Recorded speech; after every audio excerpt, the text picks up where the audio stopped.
Hello my dear friends, welcome back in Ajeeb Singh academy. तो आप सभी परेशान लग रहे हैं क्योंकि क्लास 12 का प्रैक्टिकल एग्जाम कंडक्ट कराना है। कई सारे ऐसे स्कूल हैं जहां क्लास 12 के प्रैक्टिकल एग्जाम नहीं हो पाए थे लॉकडाउन से पहले, ड्यू टू एनी रीजन, कोई भी कारण हो सकता है। तो उस प्रैक्टिकल एग्जाम्स के सॉल्यूशंस के लिए सीबीएसई ने कल के डेट में एक सर्कुलर जारी किया था, जिस सर्कुलर में उन्होंने ये कहा था कि एग्जाम जो होगा वो ऑनलाइन मोड में ही होगा, इन ओनली ऑनलाइन मोड। जैसा कि आप इस सर्कुलर को देख सकते हो, इन ओनली ऑनलाइन मोड, और the marks you have to upload by latest 28 June तक आपको अपलोड कर देने हैं।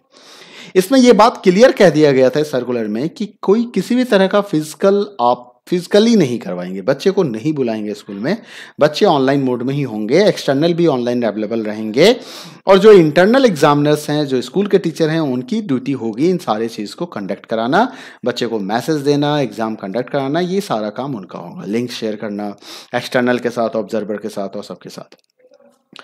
अब यहां भी कई तरह की समस्याएं उठ रही हैं। पहली समस्या यह है कि क्या जो बच्चे पिछली बार एग्जाम में एब्सेंट हो गए थे वो एग्जाम दे सकते हैं?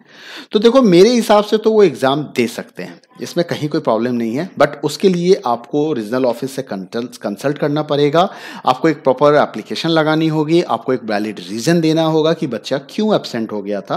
क्योंकि जब आपने बैच क्रिएट किए होंगे, एग्जाम लिया होगा, तो जनरली वो बच्चा एब्सेंट हो गया होगा।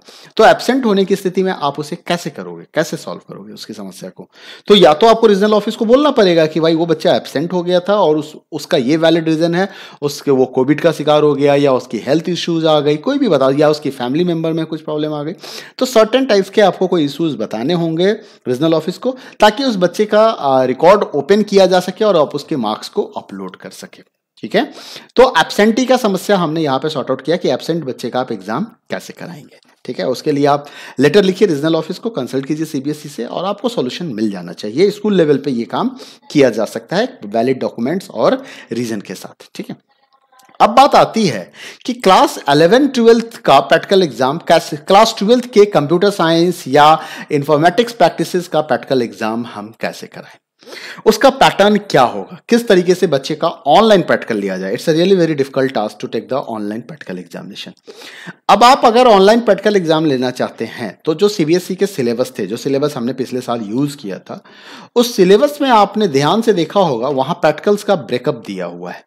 आप देख सकते हो यहां पे प्रैक्टिकल्स का ब्रेकअप दिया हुआ है, और इस ब्रेकअप में आप देख सकते हो मार्क्स डिसाइड किया हुआ है कि 30 मार्क्स के प्रैक्टिकल्स होंगे, और वो 30 मार्क्स के प्रैक्टिकल्स में कितने नंबर के लैब टेस्ट होंगे, किस किस तरह का आप क्वेश्चन पूछोगे। 7 नंबर का आपका पाइथन का क्वेश्चन होगा, 5 नंबर का आपका माइस्क्ल बेस्ड क्वेश्चन होगा, 7 नंबर के रिपोर्ट फाइल होंगे जहां पे बच्चे पाइथन का प्रोग्राम बनाए होंगे, माइस्क्ल के कमांड्स किए होंगे, और 8 नंबर का आप उसको प्रोजेक्ट के ऊपर दोगे। उम्मीद करता हूं कि आपके सारे बच्चों ने इन चीजों को तैयार कर लिया होगा, क्योंकि इस बीच स्कूल खुली हुई थी ऑलमोस्ट पूरे इंडिया के अंदर। ठीक है, क्योंकि जो पैंडेमिक दोबारा स्टार्ट हुआ वो अप्रैल में जाके स्कूल लॉकडाउन के कंडीशंस में आया था। ठीक है, तो ये सिचुएशन आई थी, और यहां पे जो वाइवा होगा 3 नंबर का होगा। अब टीचर्स की समस्या ये है कि सर वाइवा तो हम ऑनलाइन कर लेंगे, लेकिन बाकी एग्जाम हम कैसे कंडक्ट करें? तो देखिए मेरे मित्र, मेरे प्यारे दोस्त और माय डियर फ्रेंड्स टीचर्स, जितने भी हैं सभी सारे टीचर्स के लिए है ये कि आप एक चीज देखिए। देखो, प्रोजेक्ट रिपोर्ट एक्चुअली क्या है कि सीबीएसई ये कह रही है कि इन सारी चीजों का रिकॉर्ड आपको प्रॉपर मेंटेन करना है। तो रिपोर्ट फाइल तो आपके बच्चे ने बनाया होगा, तो आप सबसे सॉफ्ट कॉपी सबमिशन करवा लीजिए। अगर वो सॉफ्ट कॉपी नहीं सबमिशन कर पा रहे हैं, पीडीएफ नहीं सबमिशन, मान लो उनके पास हार्ड कॉपी है, प्रिंट आउट है, तो उसका पीडीएफ फाइल बना के वो आपसे शेयर कर सकते हैं। प्रोजेक्ट रिपोर्ट भी हार्ड कॉपी यानी कि पीडीएफ के फॉर्मेट में आपके पास शेयर हो जाएगी, आप उसको अपने मेल पे रखवा सकते हो। ठीक है, अब आता है लैब टेस्ट। तो लैब टेस्ट की 2 समस्या है। पहली प्रॉब्लम तो ये हो सकती है कि बच्चे के पास सिस्टम नहीं हो, बच्चा कंप्यूटर नहीं हो। लेकिन अब आप मुझे ये बताओ, अगर आप किसी बच्चे का ऑनलाइन प्रैक्टिकल ले रहे हो तो वो बच्चे के पास स्मार्टफोन तो होगा ना, मानते हैं। अब स्मार्टफोन होगा तो आप उस बच्चे के साथ क्वेश्चन पेपर शेयर कर दीजिए।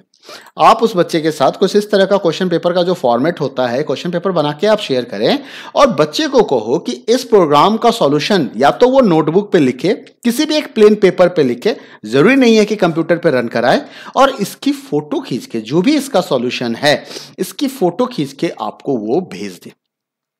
और जब वो आपको इसका सॉल्यूशन भेज देता है फोटो खींच के, तो आप एनोटेशंस के थ्रू, जैसे कि अभी मैं माइक्रोसॉफ्ट एज के अंदर में एनोटेशंस मेथड को यूज करके मैं पीडीएफ पे लिख पा रहा हूं, तो आप इस एनोटेशन फैसिलिटी को यूज करते हुए आप भी उसके ऊपर चेकिंग कर सकते हैं।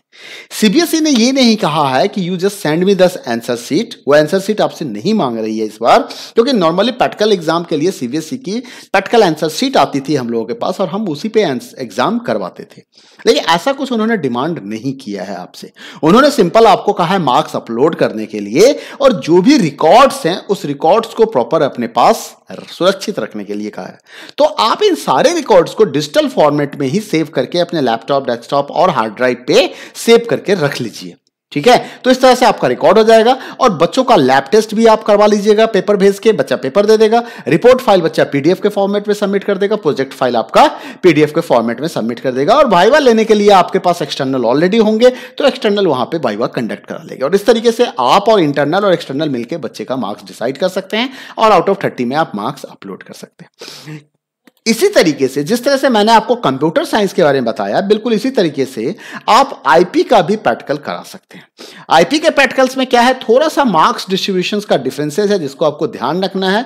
यहां पे पहला एक प्रोग्राम 8 नंबर का होता है, एसक्यूएल का प्रोग्राम अगर देखा जाए तो वो 5 नंबर का होता है, प्रैक्टिकल फाइल के बच्चे को 5 नंबर दिया जाता है, प्रोजेक्ट वर्क का बच्चे को 7 नंबर दिया जाता है, और उसके बाद जो वाइवा होता है वो 5 नंबर का होता है। तो यहां पे वाइवा आपको 5 नंबर का कराना है। फिर से वही सिस्टम होगा, प्रैक्टिकल फाइल आप पीडीएफ के फॉर्मेट में मंगवा लीजिए बच्चे से, ठीक है, प्रोजेक्ट रिपोर्ट भी आप पीडीएफ के फॉर्मेट में मंगवा लीजिए बच्चे से, एसक्यूएल क्वेरीज और ये जो आप क्वेश्चन बच्चे से शेयर करोगे, जो आईपी का पेपर आप शेयर करोगे, कुछ इस तरीके का पेपर आपने बना रखा होगा, तो ये पेपर जब आप शेयर करोगे तो बच्चे को कहो कि इसका सॉल्यूशन बना के वो पीडीएफ आपसे, इमेज आपसे शेयर कर ले या उसकी पीडीएफ आपसे शेयर कर ले। और जैसे ही आपके पास शेयर आ जाता है, आप एनोटेशंस के माध्यम से उसकी चेकिंग करो, चेक करके रिकॉर्ड्स रखो, उस पे मार्क्स एंटर करो और उसको प्रॉपर्ली अपने पास डेटा सेव कर लो। आपके हार्ड ड्राइव, लैपटॉप, जहां भी आप सेव करना चाहते हो सेव करके उसे रखो। इन फ्यूचर अगर सीबीएसई आपसे डिमांड करती है तो आप उसे दे सकते हैं। तो उम्मीद करता हूं कि आपके उन सभी सवालों का जवाब मिल गया होगा जो आप मेरे से पूछ रहे थे कि सर इसमें ये काम कैसे होगा, नंबर्स कितने के आएंगे। तो उन सभी सवाल का जवाब आपके पास अवेलेबल है। तो देखिए कुछ इस तरीके से आपको एग्जाम कंडक्ट कराने होंगे। इनके अलावा भी अगर कोई सजेशन है आपका, या आपके मन में कोई और बात चल रही है, आप किसी और तरीके के बारे में जान रहे हो और किसी और तरीके से आप एग्जाम कराना चाहते हो, तो प्लीज आप मैसेज बॉक्स में, चैट मैसेज में आप मुझे कमेंट करें, कमेंट करके आप बताएं, सो दैट कि अगर वो कुछ ऐसा ऑथेंटिक लगा तो हो सकता है हम इस बात को हम अपने और भी अन्य मित्रों के साथ शेयर करें, और आप जैसे और भी कई सारे टीचर के साथ शेयर करें ताकि उनकी मदद हो सके। थैंक यू, धन्यवाद आप सभी का। मिलते हैं फिर अगले वीडियो में।